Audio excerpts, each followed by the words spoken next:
Good morning slash afternoon slash evening, everybody. I am SouthPawRacer, and it's time.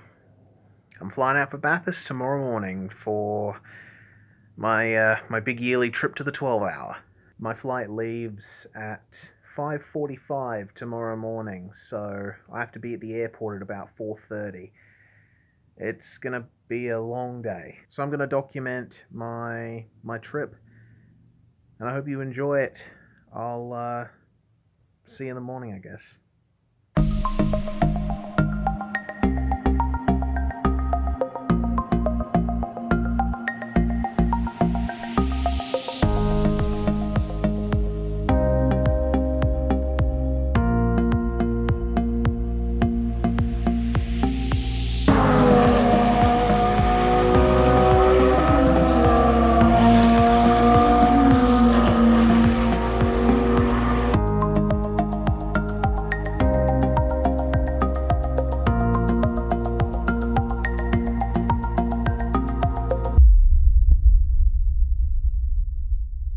I'm here at the gate now. I just went through the biggest carry-on baggage screening line I've ever seen. There's just FIFO workers everywhere, just yellow and orange vests as far as the eye could see. The guy I'm flying with, I'm not quite sure where he is. Found him.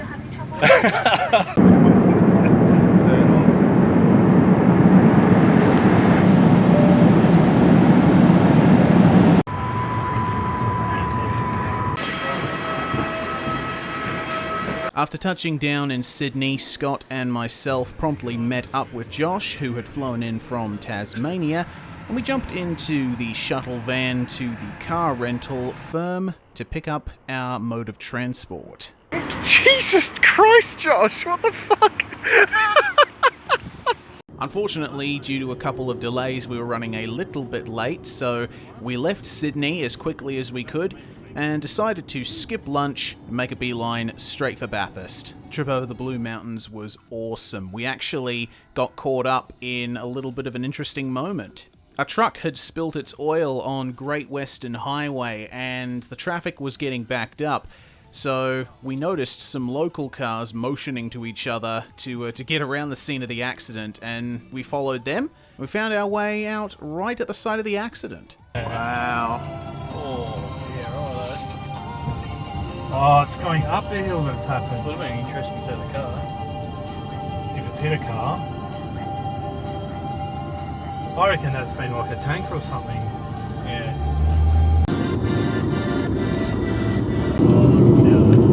Really? We made good time and eventually got to Bathurst. And if I just pause the video right here, that right there is the track. You can see it from anywhere. It's fantastic. Pit Straight was open. Out came the phones. Head west on Pit Straight, then turn left. All right, we made it. This is our campsite. All of that. Also there on the first day were my teammates Heath and Matthew, and Matt's fiancée Emily, who was super cool. I needed a lot of help getting my tent set up for obvious reasons. How not to build a tent. And a little bit of setup later. This is going to be my home for the next 5 days. At least I can fit in it, unlike last year. Is that the one you had last year? It's on video. You could be famous in his vlog though. You've got me on video now. Yeah. Okay, so for a bit of a comparison, just to see how close we are to the track, this is my campsite behind me, or our campsite. I'm gonna walk, and I'm gonna keep walking over there, because the track is over there.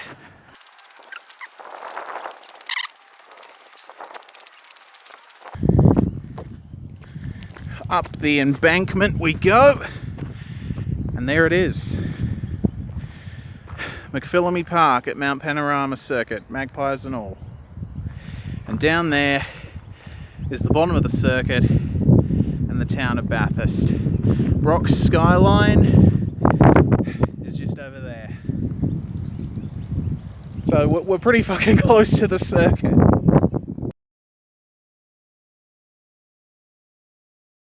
The following morning, we went up to that spot to sort out a site to place our marquee for the weekend. And you're going to notice I'm wearing a few layers. The reason for that was I was a fucking idiot and didn't check the weather forecast. I had no idea it was going to be that cold, and I didn't pack any warm clothing. So I did what any reasonable person would do and put on all of my shirts at once to try and stay warm. Okay, so basically we found what is hopefully our spot for the weekend right here, just before, or basically at McPhillamy Park. So the cars on their way up from Reed and Sulman will go over the rise there, go past us here, and off towards Skyline. And we'll get a good view of any gravel trap mishaps if they do happen. Walter J. McPhillamy Park. Full stop. After some more of our crew arrived, it was time to take a track walk with my online racing teammates. Perhaps one of the most incredible things about the Mount Panorama circuit is that it is a public road for most of the year, and that means that when the track is open to residents, like it was at this time of the day, we're able to just get onto the circuit and just walk around it, do an entire lap on foot. So it gave us a real chance to appreciate the elevation changes of the track in a way that iRacing just could not capture, even with laser scanning. Unless you race in VR, but that's another story. This is the dipper. All the way down there. And it just keeps going downhill till now, Alex. The Sims don't do this place justice. Looking back up at the S's, I'm falling over backwards again. This is crazy. Man, oh man. Hit the apex! Ah, again! Man, Blake, nobody wants to fucking hit apexes around here, do they? Oh, good job. Good job, Blake. Alright, so we're at the point where Chaz Mostert had his mammoth crash some time ago. Right at the spot, right at the Marshall marker. We got tributes to him all down here. This is amazing. Jumping off that. Jumping off what? There. All the marshals had to. Oh, Jesus. Whoa, that is a sheer drop down there. And I think one of the guys that was here was like in his 80s. How did 70s or 80s. How did he manage? I don't know, but he's the course car driver. Oh normally. my God. Wow. This is the run up to Forest Elbow. I'm just walking down the hill. This is me standing upright. I have to tip myself backwards to stay upright. Bathurst. And now down through the elbow. Bloody hell, I have to keep myself from tipping over, man. I'm almost falling over. This is crazy. I am the apex. This isn't in focus at all. Out of Forest Elbow we go. And down onto Conrod. Holiday, he had tight jeans on. He's the little tiniest. Bin day on Conrod. Safety car! Safety car! See, this feels like it's the right height in game. Yeah, it does. Obviously not. This is where you'd be clicking up to like 6, right? You reckon? Something like that, yeah. Between the dip and the... Oh, here comes someone. Here comes a sick cunt. Whoa! Oh, here's another one. You can catch him! Alright, Squares, I'm thirsty. Give me a drink. Now this is how you Bathurst. Hold up, what's coming down here? Oh shit. Trikes. Everybody get off the track.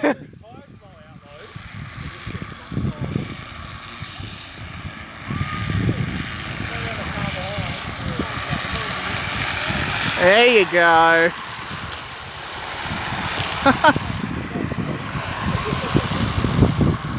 Nice.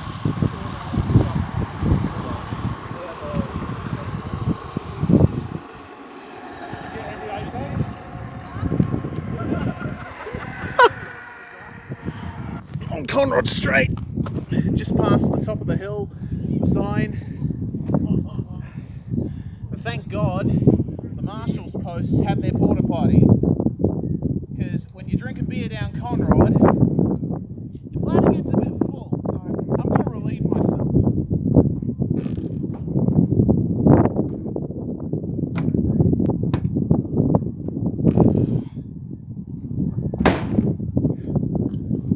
It's so peaceful out here. Down here at the Chase. I've never actually been down here before. You can see it from all the way up the top of the hill up there. See the Mount Panorama riding? That's where I am. That's where I'm going to be spectating. That's where the campsites are. But down here, down Conrod and down the Chase, you can see all of that all the way from up there.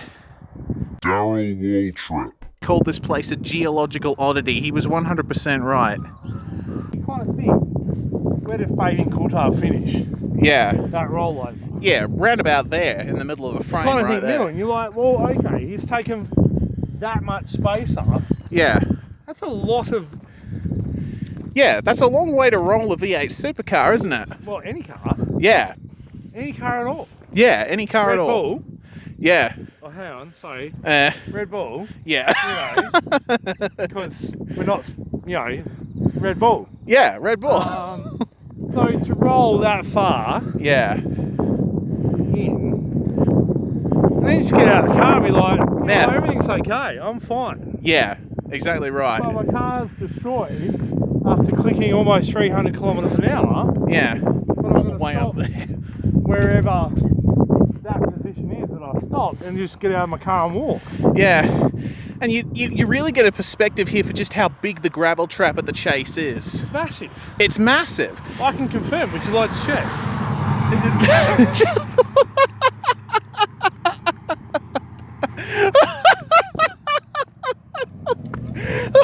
One thing that you really don't get when going through the Chase is just how steep it is at the apex. Good question. Yeah, where's the jump that iRacing's putting it? Where's the jump? Oh, that's just not good enough. Because see, in iRacing, when you take the gravel trap in the Chase, there's a bit of a jump there that allows you to sail over the barrier and land around where the Liquid Moly sign is. That's not here. Mount Panorama Circuit Management, get your shit together. But no, seriously, where I am now is, like, literally where I'm standing is the top of the hill. This is the highest point the track reaches during this section of a few corners.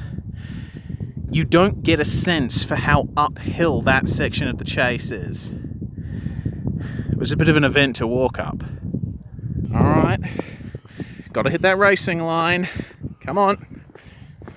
Using all the curb on the exit of the Chase and over the hill down to Murray's. This would be the end of a normal lap, but once we get down there, we're gonna have to climb all the way back up there. Look forward to that. This is how you gain time in iRacing. Just take the pit lane entry. Off track 1X. Oh, someone fucked up.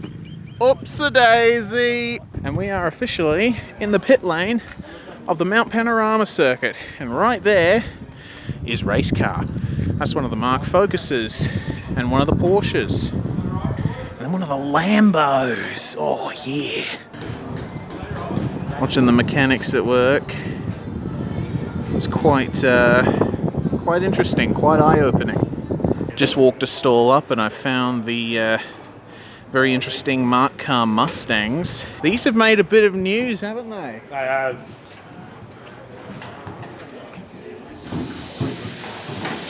Fuck, they look nice though. Oh yeah, there's a bonnet. There's a car. That's a bonnet. There's another car. Funny, at a racetrack you'd see a bonnet and a car.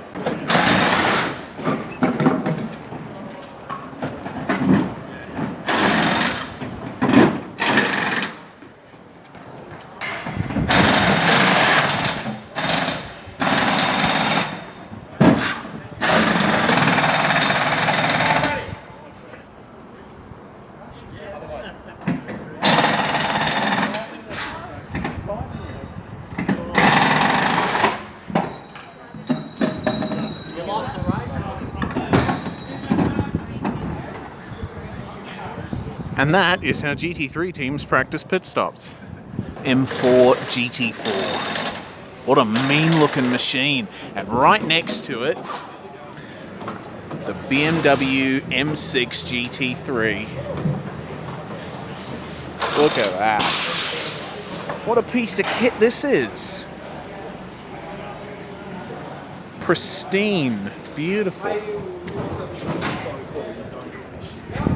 Nah. You just don't get to do this sort of stuff. Yeah, it's crazy just like how close you can get to the feel like cars. is someone going to tell me off? I want to actually literally go and like do kind of just have a seat in your car and take a photo. You know what, mate? You know what, Mark? I'd probably say, yeah, no worries. No, if there was an Aston Martin there and Tim was there, I'd probably go and say, Yeah, you're yeah. going. Bam! Let's go bad. Have a look at this. Absolutely pristine Mercedes AMG GT3. Gorgeous. G'day, mate. Not bad, yourself?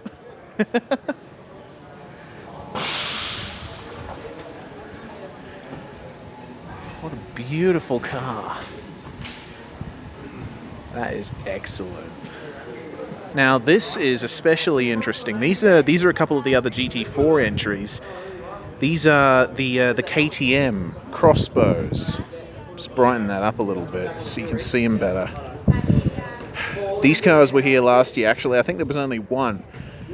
But it caught my eye as it went around the racetrack. I'm looking forward to seeing both of these cars on Sunday. Meanwhile, compared to everyone else, the Audi Sport customer racing garages are empty because up the end of the pit lane, they're doing a photo shoot. So we'll get up there soon. Porsche doors. And that is a Porsche.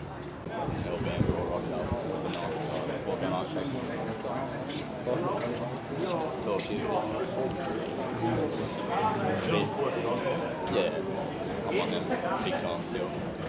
I'm like ahead on that thing. So.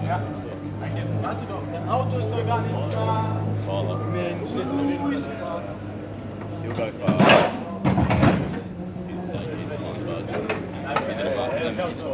He's a marker. And here are the Audis, all set up for their photo shoot.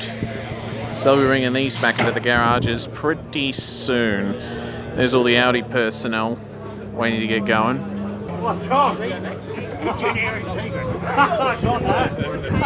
Doing the double. And 3 commentators.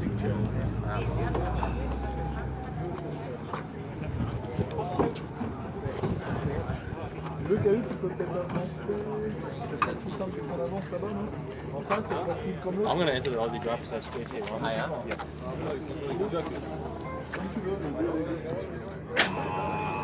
Well, I'm definitely not going to win the pro if Justin Rougier is planning on doing it.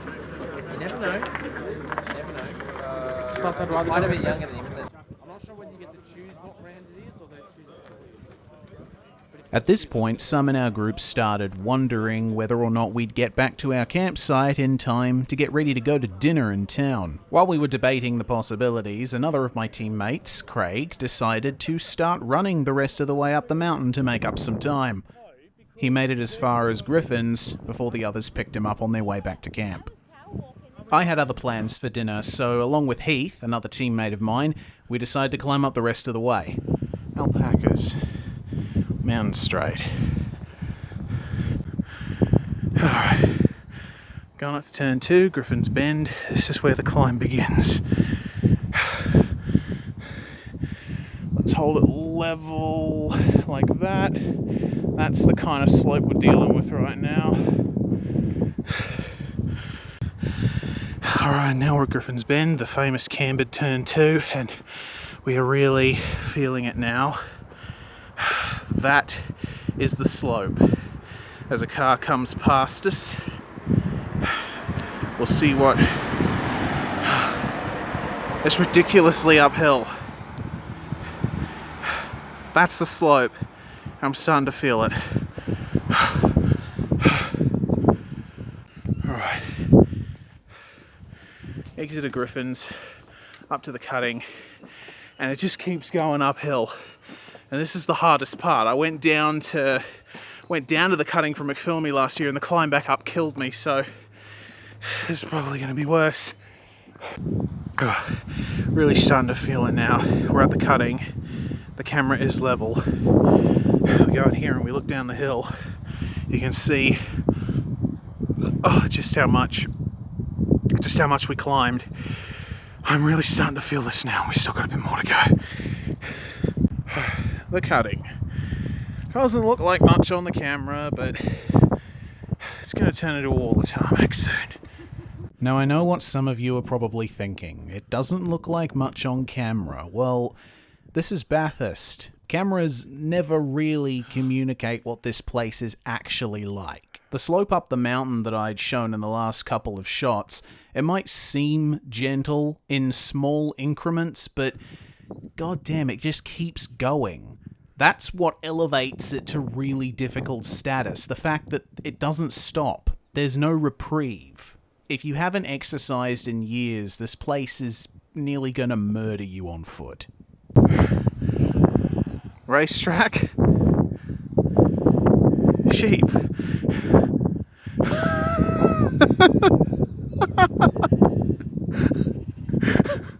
And here we are, Metal Grate, the first bit of downhill track we've experienced in, I think, about what, 2.5 kilometers? Yep. Something like that. And this is one curb in iRacing that so many people have hit, so many people have spun at, so many people would hit that wall over there up the top of Metal Grate. And let me tell you, this is a pretty hefty curb. I think it goes about, what, 20 centimeters or something like that off the ground. And the run up to McPhillamy Park. Let's see how close we can get it to the wall. Oh, shit! And just like that, looking back a bit, made it over the rise. We are now back at McPhillamy Park. So I can now say I've done a lap of the Mount Panorama circuit on foot.